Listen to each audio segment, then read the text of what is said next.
દશામાના વ્રતનો પ્રારંભ. દશામાની મૂર્તિ પ્રસાદ લેવા બજારમાં ભારે ભીડ જોવા મળી.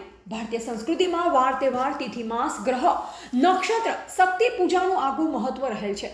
આજે અષાઢ વદ અમાસ એટલે દિવાસા તરીકે ધામધૂમથી ઉજવવામાં આવે છે. આજથી 10 દિવસ દશામાના વ્રતની શરૂઆત થશે. આ 10 દિવસ સ્ત્રી પુરુષ દશામાની સ્થાપના કરી, પૂજાપાઠ કરી પ્રસાદ ધરાવે છે અને બ્રહ્મચર્યના પાલન સાથે ઉપવાસ કે એકટાણું કરે છે. વ્રતધારી સ્ત્રી પુરુષ માતાજીની મૂર્તિ સાંઢણીવાડી પધરાવે છે. ગઈકાલ કાંકરેજ તાલુકાના થરાનગર વિસ્તારમાં સાંઢણીવાડી દશામાની મૂર્તિ તથા પ્રસાદ ફરાળની વિવિધ વેરાયટીઓ બજારમાં લારીઓ પાથરણા પણ વેચાણ અર્થે લોકો લઈ ઊભા હતા. આ વ્રત કરનાર નર નારી સૌ સાંઢણીવાડી દશામાની મૂર્તિ તથા પ્રસાદ ફરાળની વિવિધ વેરાયટીઓ ખરીદવા બજારમાં ઉમટી પડતા મેળા જેવો માહોલ સર્જાયો હતો. 10 દિવસ સુધી દશામાનું વ્રત કર્યા પછી ઉજાગરો જાગરણ કરી સાંઢણીવાડી દશામાની મૂર્તિ તળાવ, નદી કે વહેતા ઝરણામાં પધરાવી માતાજીને આવતા વર્ષે વહેલા આવજો, કુટુંબ પરિવાર સમાજમાં સુખ શાંતિ સમૃદ્ધિ વરસાવજો તેવી પ્રાર્થના કરી વ્રતની પૂર્ણાહુતિ કરશે. રિપોર્ટર જયેશ શ્રીમાળી.